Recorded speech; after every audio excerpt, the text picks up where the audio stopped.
And now we're up to Daf Chav Beis Amud Beis. And the Gemara wants to now interpret and explain the dinim of the Brisa. Reisha, in the case of the Reisha, where the Pishtan went into the Chanus, and there it was ignited by the ner that was inside the Chanus, Baal HaGamal Chayav, he has to pay the nezek to Loi Boile Lafushe Betina. He overburdened the Gamal with such a great volume of flax, that he should have anticipated the flax would enter into the Chanus. And there's going to be a ner there. They didn't have electricity. There's a ner there to keep the Chanus lit up. But in the Seifa, where the Baal Chenvani placed his ner outside, Chenvani Chayav, he has to pay for the nezek to Loi Boile Anuche Ner Mibroi. He should not have placed his ner on the outside. And Tosas Dibra Maskal Reisha asks the question as to the svaras of the dinim of the Brisa, and it seems like the Gemara is explaining this Brisa according to Reish Lakish, who holds Isho Mishum Mamono, because even Rabbi Yochanan holds that Isho Mishum Chitzo, there still is Isho Mishum Mamono. Rabbi Yochanan's only adding another level of Chumrah of Isho Mishum Mamono. Tosa says that according to Isho Mishum Chitzo, then there's a simple understanding of the Svar here. The Gemara didn't even have to explain it, because according to the Shita of Rabbi Yochanan, the Madlik is chayav al tchilas hadlaka. He's chayav for the original burning of the hadlaka. And therefore, it's quite clear that the Baal HaGamal is chayav for the pshia when he overburdened the Gamal with so much of a great, massive volume of pishtan that it should enter into the Chanus. He should have entertained the idea that there's a light over there. So if you hold Isha Mishum Chitzav, then for sure the Baal HaGamal is chayav. But if you hold Isha Mishum Mamono, then the chiv is not on the Tchilas HaMaseh, but rather on the fact that he didn't prevent the Gamal from lighting up the beer. And here we would say, well, you know what? Maybe the Baal Gamal didn't even notice the Dleika, he didn't see it until it started spreading, etc., etc. Toshma, another Mishnah later on Samach Aleph, would seem to support Rabbi Yochanan against Reish Lakish. Hamadlik es hagodish v'yagedi kafus lo ve'eved samuch lo v'nisraf imo is chayav. A person lit up a godish, a haystack. The haystack was owned by someone else. Now, there were two beings that were tied down to this haystack. One was a Gedi, and the other was an Eved Canaan. And now, a person comes along and he lights up the Godish, and total destruction of the Gedi and the Eved. So the Madik is chayav for Tashlumi Nezek on the Gedi and on the Godish. However, with regard to the Eved was Samachlo, but he wasn't Kafus in this Reisha, and therefore the Eved should have run away when he saw the fire. So you're not chayav for killing the Eved.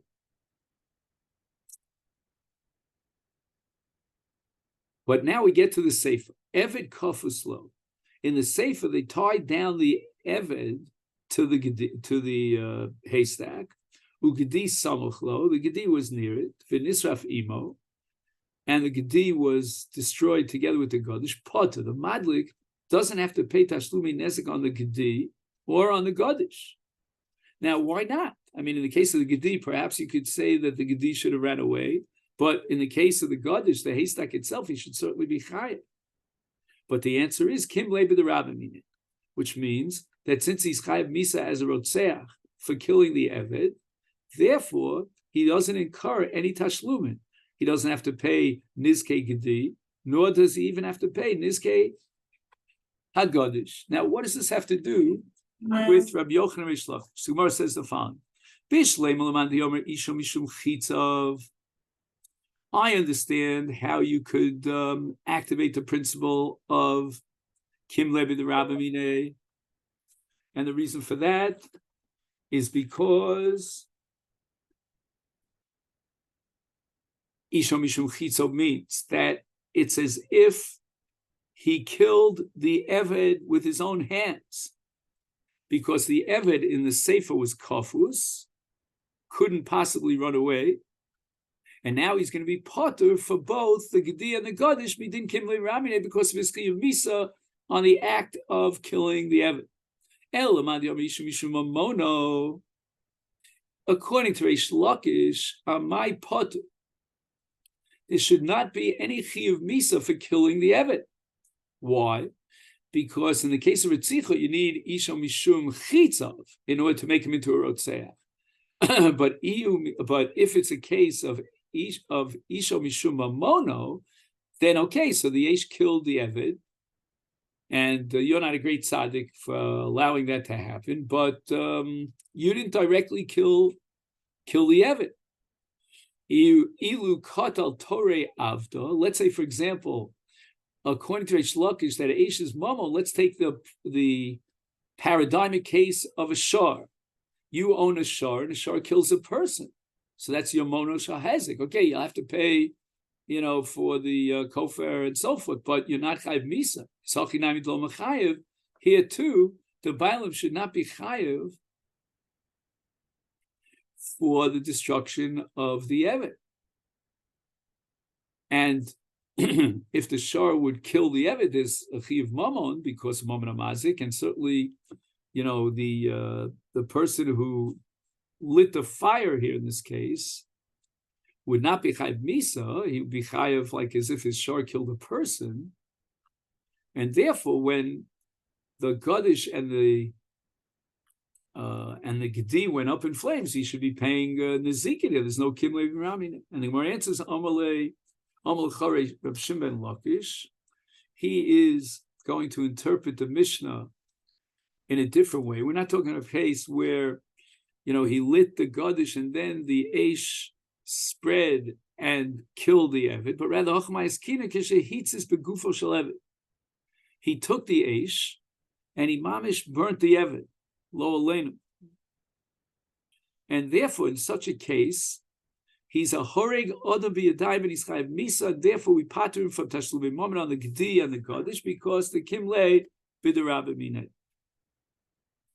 The Rashba asks a kasha here.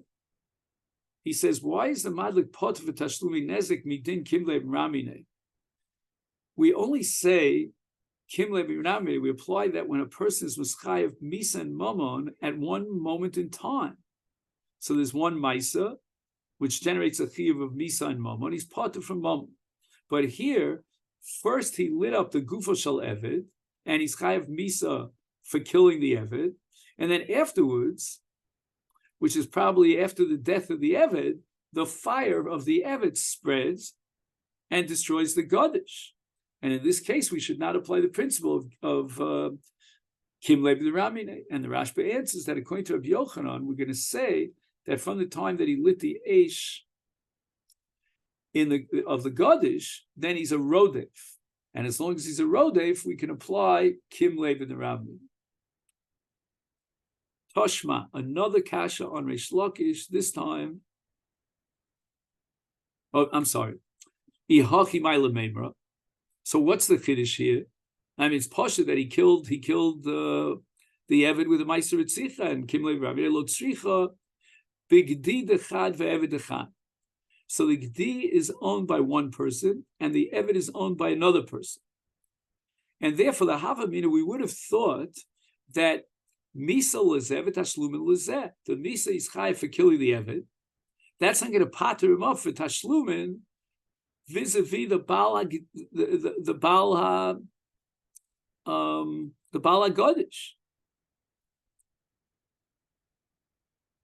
or the Baal HaGdi, I should say in this case.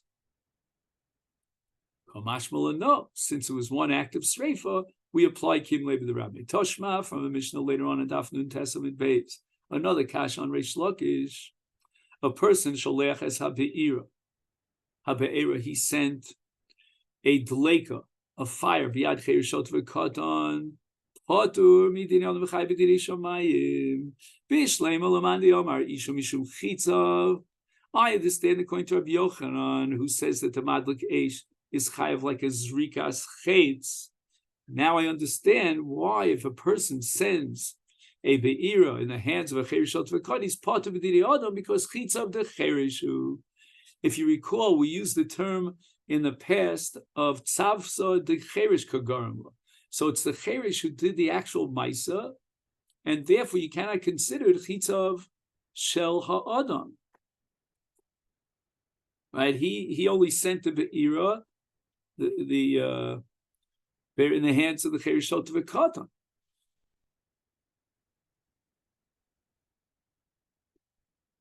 Okay, we'll see the case of Shalheves. But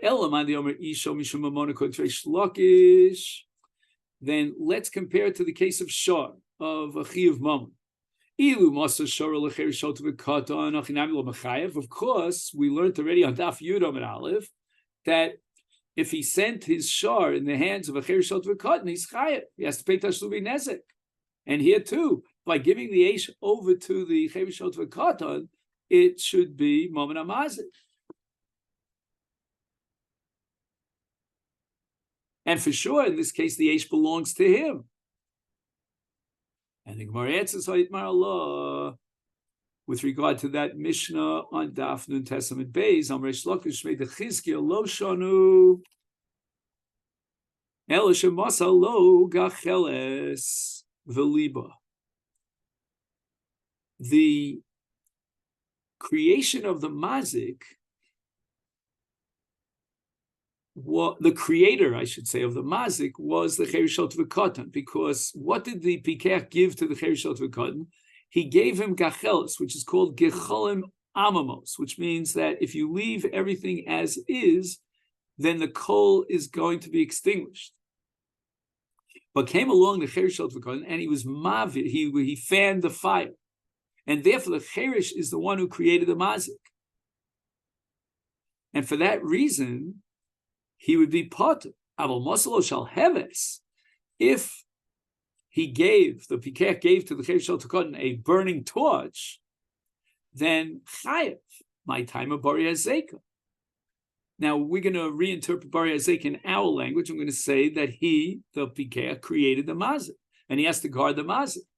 And just like he has to guard his shar, he can't give his shar over to cherishot v'katan, so too he can't give his shalheves over to cherishot v'katan. How does Rabbi Yochanan interpret the Mishnah? Rabbi Yochanan Amar afilu, even if he gave a shalheves, potter. And now with the Gemara activates the principle that we indicated before, kasavar tzvasa de cheresh kagarim, that it's the cheresh who grabs onto the shalheves, and then he applies it to the Gadish, and he burns down his friend's Gadish. And therefore, it's considered as if the Cherish did the Maisa of Ishom Mishum Chitzav. It's not the Maisa of the Pikech, the Mishaleach, but rather of the Cherish Shot to the Katan.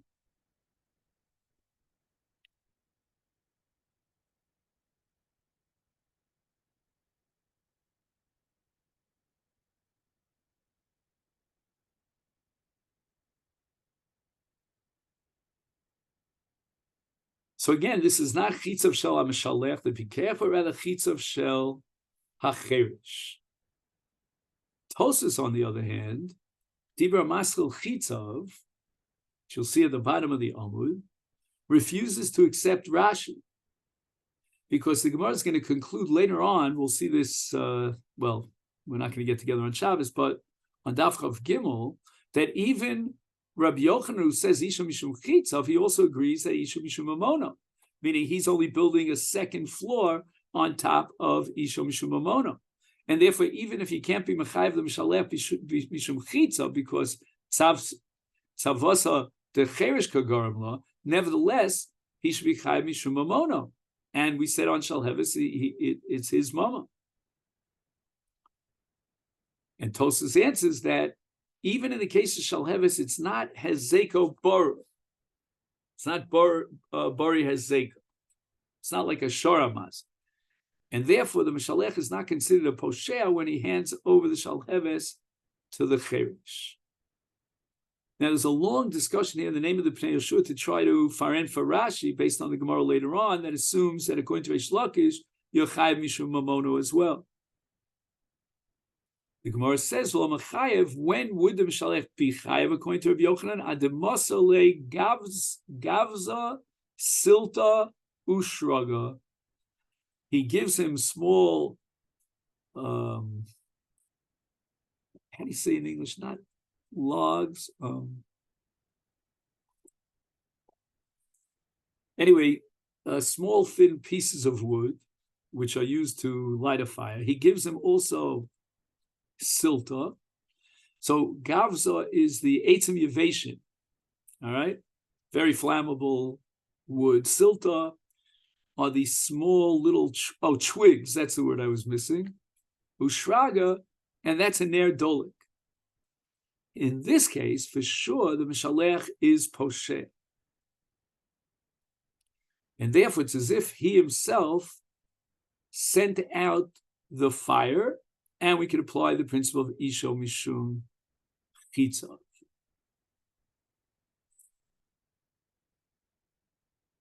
Now, it's a little bit strange because if he gives the shalheves to the cherishot v'kodin, then the pikech is potter. But if he gives him gavza silta ushraga, then he's chayav mishum isha mishum chitza.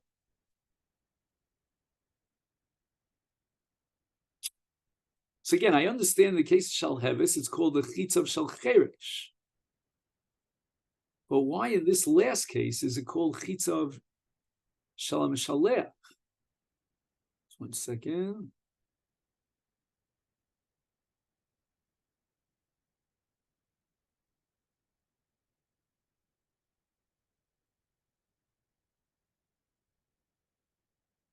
No, again, I understand full well that that the pikech was poshea, but why do you call it chitzav?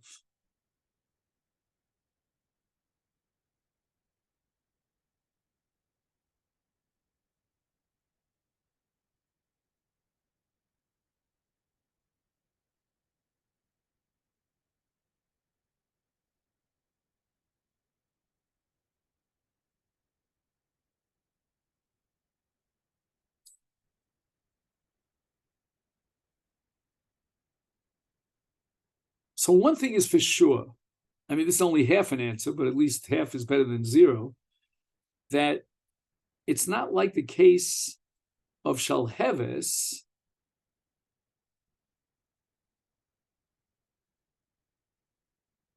because in the case of shalheves, it's the cheresh that actually causes the fire. But here we have to assume that the eish me'atzma yotza v'zika. And therefore, there's no Maisa Cherish at all. But again, that's only half an answer because it still doesn't explain why it's Isha Mishum Chitza. So he quotes here the Nemuki Yosef that Ha'esh holcha mimkoma beruach mitzuya v'zika. El shacherish hidlik es ha'etzim v'akotzim be'esh. V'lakach chayav ha'mishaleh. She'ilmolei ha'yemevi lecherish kotzim v'etzim lehoisa eish holeches umazika.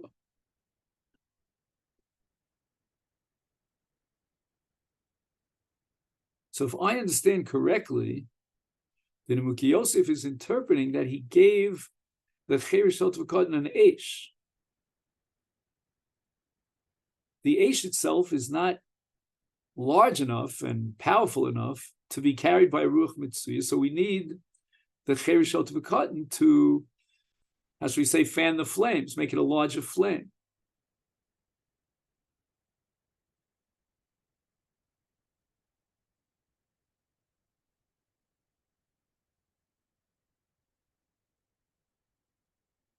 And again, I emphasize that the fire itself that was given to the cherish, or at least given to the supervision of the cherish, was not powerful enough to be holech umazik beruach mitzuya. But now the cherish adds the kotzim, and the eitzim to the eish.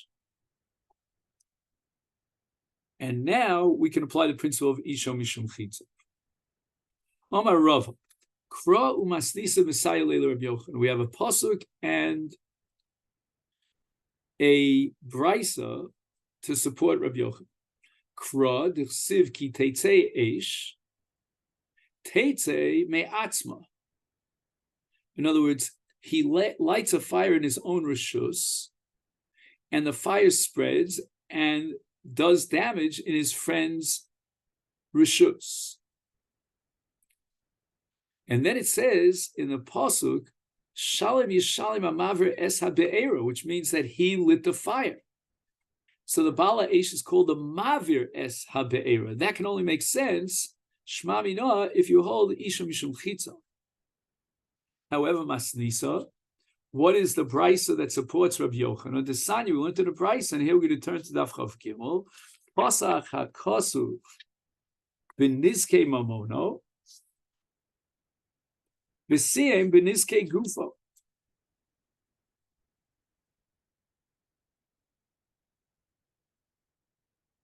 So the pasuk starts with Kiteitzei Eish, which sounds like Mamono. And the Eish goes out there on its own and burns down and damages. V'siyem, but the pasuk finishes B'nizkei Gufo, as if he himself had burnt down his friend's haystack, because the Torah calls him Mavir Es HaBe'era. Lomer Lecha, says the Brisa, Isha Mishum Chitza. Can't get more explicit. A Brisa that supports the Shita of Rabbi Yochanan. The next sugya, which we don't have time for today, deals with what's called Tamun Be'esh. Now, if you hold like Reish Lakish that Isho Mishum Mamono, then you could categorize Eish like the other mazikim, and each one of the mazikim has its own unique halacha. Like, for example, a regal is patur, shein regal patur shisa rabim, and a keren tam, it only pays chatzi nezik, and so forth and so on. And in the case of Eish, you could be patur and Talmud. But if you're holding Isha Mishum Chitzav, then how could you say that he's patur and Talmud? I mean, what difference to make whether it's Talmud or not? It's Adam Amazit. So we're going to have to say that it's a situation in which he lit the fire here, and then the fire spread there, and therefore on the second round, when it spreads beyond that, that's already Isha Mishum Mamono, even according to Rabbi Yochanan. So that's the next sugya. Okay, then. So let me thank you for a week of learning, and wish you a great Shabbos. Thank you so much.